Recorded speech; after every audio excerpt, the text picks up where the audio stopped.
Bonjour et bienvenue au sein du podcast Où ça mène quand on s'aime, celui qui donne la parole aux conjoints d'agriculteurs. Elles sont femmes de céréaliers, d'éleveurs, de viticulteurs, en bio, en conventionnel, en raisonné. Elles viennent de toute la France. Certaines sont tombées dans l'agriculture toutes petites, d'autres la découvrent jour après jour. Elles jonglent entre la ferme, la famille, leur métier et portent une force incroyable. Moi c'est Marion et avec ce podcast, j'espère que certaines d'entre vous se reconnaîtront dans leurs propos, trouveront des conseils, des échos à leur vie, prendront peut-être un peu de recul, trouveront du soutien, ou simplement verront une mise en lumière de ce qui se vit, souvent dans l'ombre, au cœur des fermes. Ici, c'est de la good vibes, de la sororité, du partage, et un vrai souffle de girl power en agriculture. Alors, à votre avis, où ça mène quand on s'aime ? Aujourd'hui, je reçois Émilie. On vient tout juste de faire connaissance toutes les deux et je suis très heureuse de partager ce moment avec toi. Pour commencer cet épisode, est-ce que tu peux te présenter en quelques mots ? Alors moi je m'appelle Émilie, j'ai 32 ans, je suis maman de 2 enfants qui ont 4 et 7 ans, une petite fille et un grand garçon. Je suis mariée à Johan qui a 36 ans et on est tous les deux agriculteurs sur le Nord Aveyron avec des vaches au brac. Est-ce que tu peux nous en dire un petit peu plus sur l'exploitation ? Alors l'exploitation, c'est l'exploitation de mon mari, donc de Johan, qui lui s'est installé il y a 15 ans, qui a repris suite à son papa qui a pris la retraite et que son papa avait déjà donc du grand-père de Johan et peut-être même d'avant, mais ça j'ai pas réussi à avoir l'info. Et on a des vaches au brac on a 85 mères et on exploite 130 hectares. Ok. Voilà, donc chez nous on est surtout dans une zone montagne, donc du coup tout ce qui est culture et tout ça, il y en a très peu, très très peu. Ok, et les cultures, je suppose que c'est pour les besoins alimentaires des vaches ? Voilà, on a là par exemple, ça fait 2 ans qu'on fait du blé, mais voilà, ça fait que c'est 4 hectares sur les 130, c'est vraiment à la marge. Ok, oui, je comprends bien. Et c'est ce qu'on utilise après, oui, pour les bêtes. D'accord. Alors maintenant qu'on voit un peu mieux le décor, on va parler un peu plus de toi.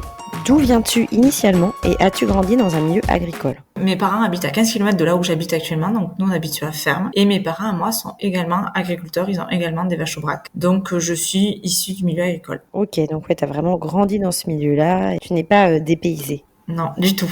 Le fait d'être fille d'agriculteur, t'as toujours donné envie de te marier à un agriculteur ou au contraire, pas du tout ? Non, pas forcément. Enfin, je connais du coup les contraintes, donc je connaissais les contraintes. Non, ça m'a pas ni repoussé ni attiré. Ça s'est passé parce que ça devait se passer, quoi. Enfin, j'avais aucun a priori sur ça. Du coup, tu as grandi à la ferme. Est-ce que tu peux nous raconter un peu ton enfance sur l'exploitation de tes parents ? Donc moi, mes parents, ils ont donc des vaches au brac. C'est à peu près le même style d'exploitation que ce que nous on a aujourd'hui. Ils ont un peu baissé aujourd'hui, mais sinon voilà. Donc mes parents ils se sont installés tous les deux sur l'exploitation. J'ai un grand frère et donc du coup on a tout le temps passé nos étés. On était tout le temps à la maison, par exemple les centres aérés, tout ça, nous on connaît pas parce que ma mère se débrouillait pour s'organiser, pour prendre le temps pour s'occuper de nous, quoi. Alors, il y avait des fois, c'était des fois un peu balancé à droite à gauche, mais sinon on était quasiment tout le temps à la maison. Ok, trop chouette. Et la ferme de tes parents, du coup, elle va être reprise par ton frère ou par toi prochainement ou pas spécialement ? Ça sera par nous d'ici 2-3 ans, quand on aura bien su quand est-ce que mes parents vont pouvoir prendre la retraite, ce sera nous. Ok. Ce sera nous qu'on reprend. Après, on reprendra d'une manière différente parce que sinon, ça fait beaucoup pour nous. Vu que nous, on est installés que tous les deux, ça fera beaucoup trop. C'est-à-dire, ils étaient déjà 2, nous, on est 2, on va pas reprendre toutes les bêtes. Vous allez faire un peu des ajustements, c'est ça ? Ouais, voilà. Ok. Et quel type, du coup, diminuer un peu le cheptel ? Ouais, voilà. Enfin, c'est ce que si on reprend tout, ça va faire plus de 150 vaches et pour nous, vu nous, notre mode de vie et notre fonctionnement, ça fera trop. Et surtout que dans notre secteur, c'est quand même très compliqué de trouver des salariés. Donc, c'est pas une solution qu'on envisage. Donc, du coup, le but, nous, d'augmenter nos bêtes, mais pas de tout reprendre. Et après, pareil, on baissera un peu au niveau des hectares de ce que mes parents ont. On n'en reprendra pas tout et voilà. Ok, ouais, ça va. Pour nous, après, avoir un peu plus d'autonomie dans tout ce qui est alimentation, tout ça, ça sera plus simple. Bon, je comprends bien. Qu'est-ce que tu as fait comme parcours professionnel pour devenir agricultrice ? Alors moi, à la base, j'ai fait des études à la comptabilité. J'ai un bac+3 en comptabilité. J'ai travaillé pendant quasiment 10 ans en comptabilité. Et après, du coup, ma belle-mère prenant la retraite, l'opportunité s'est fait qu'après, j'ai fait une formation agricole en 1 an et comme ça, j'ai pu m'installer. Ok, très bien. Est-ce que ce choix de devenir agricultrice s'est fait avec la rencontre avec ton compagnon ou est-ce que c'est un choix que tu avais avant ? C'est un choix qu'on a fait tous les deux avec Johan, parce que moi toute seule donner des coups de main et tout ça, oui, à mes parents ou même à lui, oui, mais après de là à ce que pour moi même je savais pas trop si j'allais m'installer ou pas.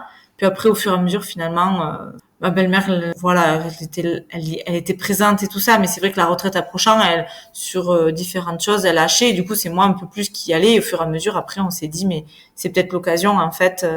J'aimais mon travail en tant que comptable, mais c'est vrai que c'était plus t'es tout le temps dedans. Là c'est vrai que je suis pratiquement tout le temps dehors, tout ça, c'est pas c'est pas le même rythme quoi. Puis après on a eu les enfants, donc moi du moins je suis plus flexible en étant maintenant agricultrice que en étant salariée à l'extérieur. Pas bien. Et comment est-ce que vous répartissez les missions alors sur l'exploitation?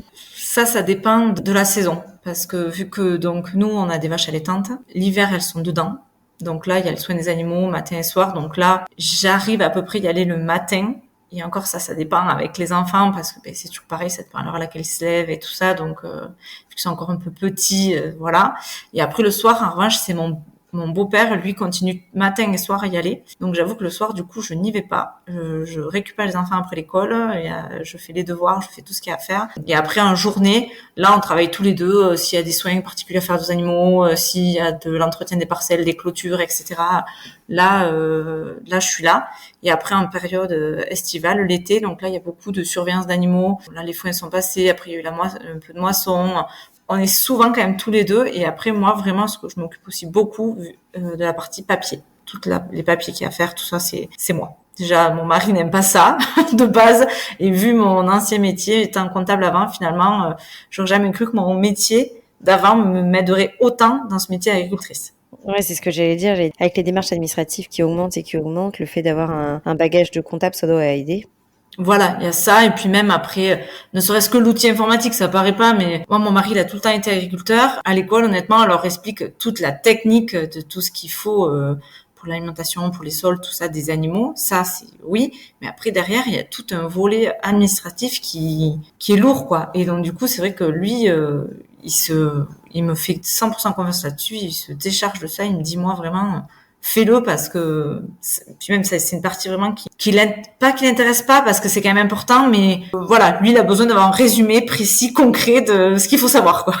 Ouais, je vois bien. Bon, au moins c'est complémentaire. C'est ça. Sur le fait donc d'être agricultrice, est-ce que tu penses que ton statut est aussi bien reconnu que celui de ton conjoint? Pour ma part, par rapport à ça, donc chez nous, peut-être chez d'autres exploitations, je dis pas que c'est nous par rapport à ça. C'est vrai que quand les commerciaux passent, quand les marchands passent et tout ça, c'est pris. Puis bon, après je m'efface aussi. C'est mon choix aussi de m'effacer. Je le laisse gérer. Après, si j'ai quelque chose à dire, je le dirai. Mais souvent, je le laisse lui gérer cette partie-là. Parce que même. Ouais, mais c'est par choix. Ouais, c'est par choix. Parce que j'ai beau avoir eu une formation de 1 an. C'est quand même sommaire. Enfin, je veux dire, tout ce qui est les détails de l'alimentation pour bien nourrir les sols et tout ça, on a eu un truc très express. Alors oui, quand je suis là, moi, j'écoute plus pour essayer de m'enrichir moi, pour après pouvoir donner mon avis. Et c'est pour l'instant, ça va faire. Je me suis installée en janvier 2022. Et donc, du coup, pour l'instant, je suis encore sur certains points dans une phase de connaissance d'apprentissage, quoi. Ok, ouais, je vois bien. Mais oui, c'est vrai que parfois, c'est un sujet, je pense, qui évolue. Est-ce que tu penses que le métier d'agriculteur est plus accessible aux femmes maintenant? Oui, quand même oui, parce que il y a quand même eu il y a quand même des solutions qui font que rien que l'amélioration, serait-ce que mécanique pour moins se fatiguer, que ce soit moins lourd les choses. Il y a quand même des méthodes que pour la mécanisation, ça a quand même aidé beaucoup les femmes, je pense, à ce niveau-là. Après, le problème, c'est comme tout, la mécanisation, c'est un coût. Donc, je pense que pour certaines femmes aussi, ça doit être un frein. Parce que, oui, il y a plein de méthodes pour donner du foin facilement, par exemple l'hiver ou même à l'automne. Mais tout ça, c'est vrai que c'est un coût. Donc, du coup, c'est un choix aussi. Est-ce que tu es prêt à faire en tant que femme, c'est pas tout le temps facile. Ne serait-ce que pour dételer et rateler du matériel au tracteur, quoi. Il y a des choses, enfin, c'est pas forcément si évident que ça. Il y a des accroches qui sont dures et alors oui, t'y arrives au bout d'un moment, mais c'est pas tout le temps si simple que ça, quoi. Ok, ouais, Je vois. Et enfin, donc pour clôturer un peu ce sujet du côté agricultrice, est-ce que toi, tu as déjà ressenti de la discrimination à être une femme investie dans le milieu agricole? Non, ça non. Non, non. Quand même, maintenant, il y en a quand même de plus en plus de femmes. Quand on a quelque chose à dire, quand même, on nous écoute et on nous prend en considération. Ok. Alors j'aimerais maintenant qu'on parle un peu plus de votre vie à deux et de ce que représente le quotidien quand on vit avec un agriculteur. Comment est-ce que vous vous êtes rencontrés tous les deux? Alors nous, on se connaissait un peu d'avant parce qu'en fait, mon cousin a fait des études agricoles avec Johan. Et donc du coup, en fait, on se connaissait de comme ça, de soirée et puis de fil en aiguille. Voilà.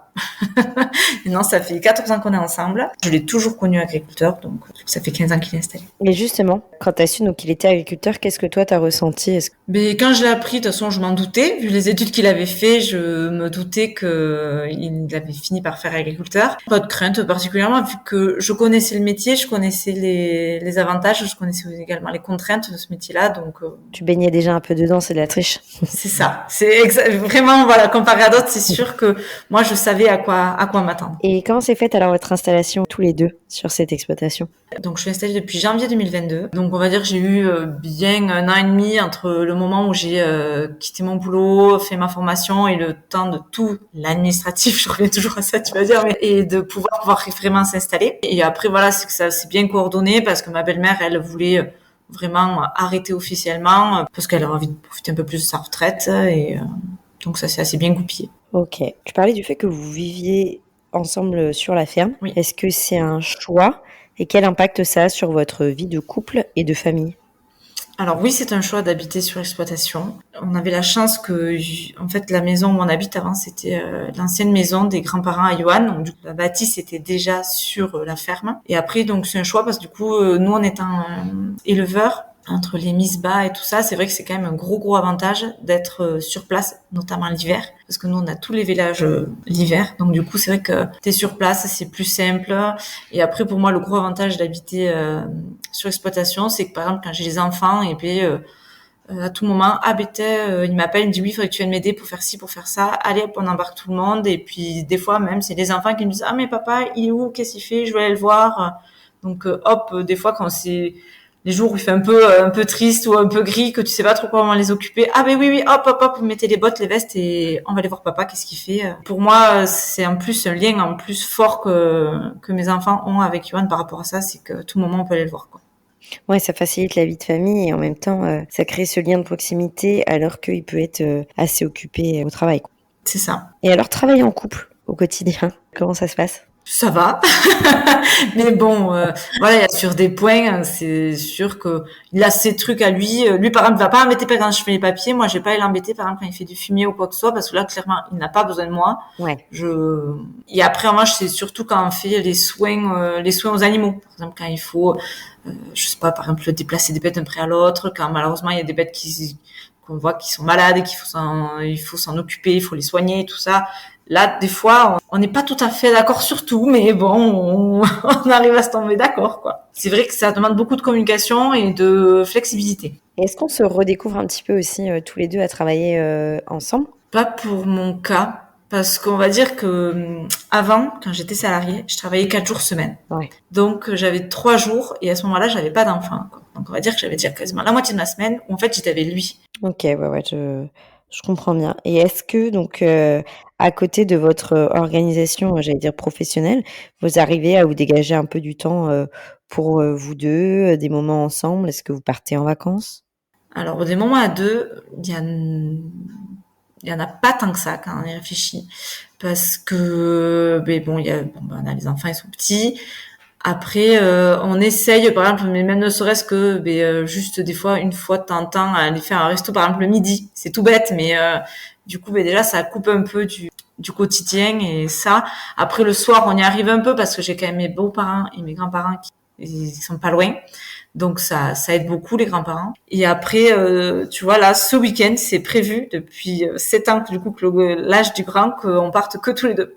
Et donc là, je t'avoue qu'on a un peu hâte de enfin se retrouver que tous les deux, loin de la ferme. Il nous tarde. Je comprends. Le fait donc d'être sur la ferme, est-ce que vous avez donc autour de vous, tu me disais, il y a ta famille qui est pas loin, ta belle famille. Est-ce que tu te sens parfois un peu seule ou isolée ou plutôt bien entourée?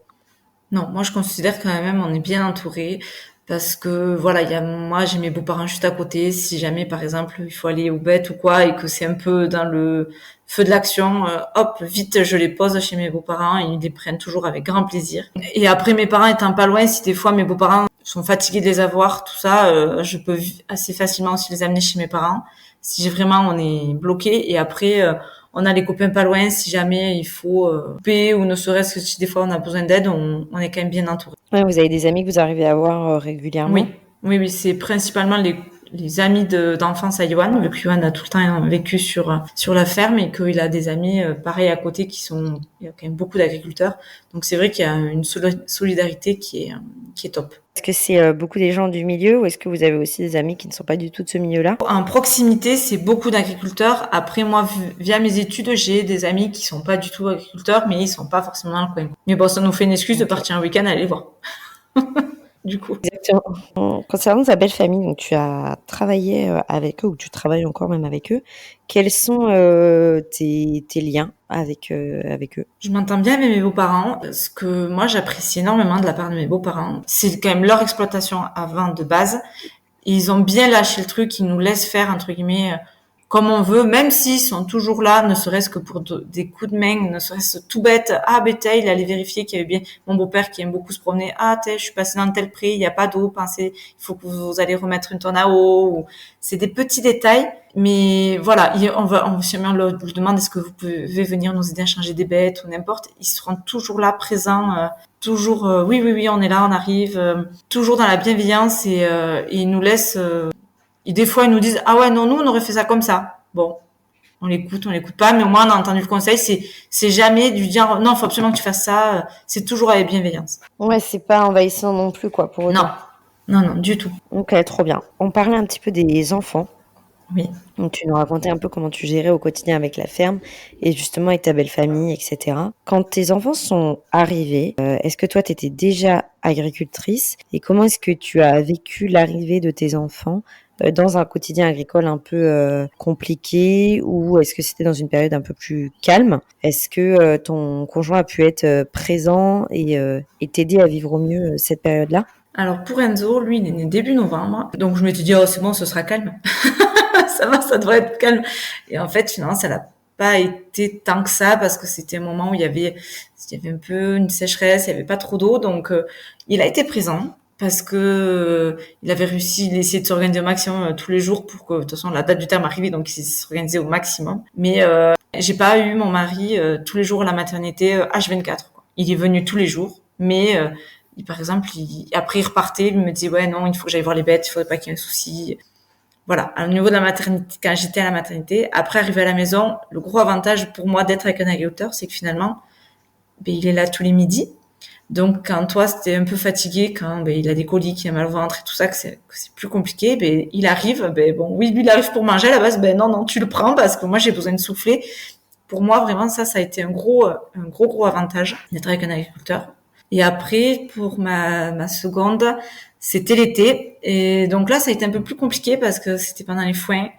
Mais là, pareil, il a réussi à se faire. Par exemple, j'avais prévenu moi mes parents qui fanaient eux aussi de leur côté. Je leur ai dit, moi, je fauchez pas trop parce que si jamais il faut que si vous venez tout d'un coup finir de faucher chez nous, finir de faner, parce que il faut y aller. Donc voilà, tout le monde était un peu au courant qu'il fallait y aller mollo cet été-là, quoi. Donc, on s'est tous bien aidés et finalement, quand je suis partie à la maternité, mon père est venu finir de presser parce que mon mari devait m'accompagner, tout simplement. Ok, donc vous avez réussi à trouver votre équilibre là-dedans et lui à se dégager un peu du temps malgré ses contraintes de travail à la ferme. Oui, oui, oui. Tu l'as bien vécu finalement. En fait, là, de ce que j'en entends, pour moi, c'est vraiment que positif, au contraire du fait d'être sur la ferme et qu'ils puissent venir te voir, etc. T'as pas eu de moment ou de regret ou de te dire j'aurais aimé qu'il soit plus présent, etc. Pas spécialement finalement. Non, non, moi non. Il y a eu des moments, c'est sûr que t'es toute seule avec les deux, surtout quand tu viens d'accoucher, c'est pas tout le temps facile, mais vraiment, c'est des petits moments que tu te dis oui. Là, ça aurait été peut-être plus simple si jamais j'aurais eu un mari qui était tout le temps à la maison ou salarié et qu'il aurait été là, qu'il aurait pu prendre son premier mois, d'être vraiment à la maison, oui. Mais bon, c'est quelques moments. Alors, c'est vraiment, moi, j'ai très bien vécu d'être à la ferme, à la maison, pendant que lui, il était plus ou moins par là, quoi. Ok, trop bien. Avec du recul, qu'est-ce qui, selon toi, chaque jour, te fait du bien dans cette vie-là, dans le fait de travailler tous les deux sur l'exploitation? Moi, ce que j'aime aussi, c'est finalement d'être tous les deux sur l'exploitation. C'est finalement, on passe du temps à deux, même si c'est du travail et tout ça, c'est quand même du temps que tu passes avec ton conjoint que, si tu travailles à l'extérieur, tu n'as pas. Donc, pour moi, ça, déjà, c'est une première force. Et après, honnêtement, c'est de travailler dehors. Je m'en rendais pas compte quand j'étais salariée, mais maintenant que je le suis, vraiment, c'est un plaisir d'aller dehors et de pouvoir profiter de la nature, d'être avec du vivant. Et là, du coup, ça fait 3 ans que tu es installée avec lui. Oui. Avec du recul, est-ce que tu as eu des surprises, que ce soit positives ou négatives, bien sûr, sur ta projection de t'installer avec lui? Je pensais pas que ça serait si technique, finalement. Parce que quand j'étais là que pour des coups de main, ça allait. Mais par exemple, quand je te dis, par exemple, pour l'alimentation des bêtes ou le travail du sol et tout ça, pour la fertilisation, tout ça, c'est quand même, ça a été plus un truc que je dis, ah ouais, quand même, c'est pas si simple que ça. Il faut que j'apprenne sur ça parce que, ouais, je trouve que je pêche sur ça, quoi. Ok. Et tu penses te former donc avec lui, ou est-ce qu'il y a des formations d'ailleurs continues au niveau agricole pour des agricultrices, pour des agriculteurs sur des thèmes? Est-ce que tu penses, toi, en suivre ou en avoir le besoin? Il y a la Chambre d'agriculture qui propose des petites formations, ne serait-ce que sur 1, 2, 3 jours, et qui te permet de faire des petits remises à niveau, et j'en ai eu fait. Ok. Sur des sujets, voilà, moi, quand des fois il me dit, ah, tu crois qu'on fait comme ci, comme ça? Mais en fait, j'ai pas trop d'avis parce que, j'ai pas le recul, quoi. Alors, des fois, je demande à mon papa. Qui lui a le recul, mais ça me donne un avis en plus, mais j'aimerais bien, c'est pour ça que j'essaie de me former pour avoir mon propre avis sur la question quand il me pose la question. Ok, bah oui, non mais ça aide, hein. Est-ce qu'il y a quelque chose que tu aimerais dire à une femme qui débute cette vie-là, qui s'installe avec son conjoint et qui commence à travailler tous les deux sur une exploitation? Alors moi, avant qu'elle s'installe, je lui dirais de prendre le temps de bien de travailler un peu déjà avec lui, mais pas en officiel, quoi. Je veux dire, quand moi j'ai je suis allée l'aider, tout ça, ne serait-ce pour savoir si il y a des caractères qui sont pas compatibles à travailler ensemble. Ils seront très heureux ensemble en tant que couple, mais travailler ensemble, des fois, c'est pas si simple. Et déjà, de pouvoir travailler un peu ensemble, ne serait-ce que si, aller l'aider de quand même régulièrement sur la ferme et tout ça, voir si la communication passe bien, et si ça lui plaît. Parce que moi, je vois beaucoup d'avantages de ce métier-là, mais il faudrait pas qu'après ça devienne de se dire oui, bon, mais voilà, je me suis engagée maintenant parce que c'est des gros engagements et qu'elle le fasse à contre-cœur à terme, quoi. Et que vraiment, il faut que ce soit quelque chose qui lui plaise. Ok, ouais, je comprends bien. Et enfin, pour conclure, mais tu l'as un petit peu abordé, qu'est-ce qui, toi, t'épanouit chaque jour à vivre avec un agriculteur? Eh bien, la flexibilité. Alors parce qu'on fait jamais la même chose d'une journée à l'autre. Alors oui, il y aura des périodes très intenses quand c'est les vélages, quand c'est les foins, c'est plus ou moins tout le temps la même chose. Mais ça va être sur une courbe, ça va être sur une paire de semaines. Que après c'est très flexible. Un jour tu vas travailler dans un champ, un autre jour tu vas être auprès des animaux. C'est jamais pareil. Et ça vraiment pour ça c'est la diversité qui moi me fait le plus grand bien. Et même si sur l'année les choses reviennent un petit peu, le fait que tous les quotidiens et les journées ne se ressemblent pas, c'est ça qui te plaît? Oui. Parce que tu vois, quand j'étais salariée, c'était très ritualisé, quoi. C'était très routinier. Et finalement, t'attaquais ta journée, là, tu savais ce que tu faisais. Alors ça, après, il faut aimer un peu de flexibilité. Mais finalement, moi, ça me va bien, quoi. Finalement, finalement, on va faire ça. Ok, finalement, il y a eu un problème avec une bête ou n'importe, ou il faut aller aider les voisins, et très bien, on y va. Et ce qu'on avait prévu, on fera ça demain ou un autre jour. Trop bien. Merci beaucoup, Émilie, pour ta sincérité et pour ton temps. Ton témoignage rejoint ceux de nombreuses femmes qu'on entend peu, et il est donc précieux. Merci beaucoup. Merci à toi pour tout. C'est la fin de notre échange. Merci de l'avoir écouté jusqu'au bout. Si cet épisode vous a plu, je vous invite à découvrir tous les autres. Vous pouvez également noter le podcast sur votre plateforme d'écoute préférée. Et pour suivre l'aventure au quotidien, retrouvez-moi sur les réseaux sociaux et surtout sur Instagram où je suis très active. N'hésitez pas à vous abonner, liker, partager. C'est grâce à vous que ce projet prend forme et qu'il peut continuer à grandir. Et mesdames, si vous avez envie de raconter votre histoire, Rejoignez-moi dans un prochain épisode. À bientôt!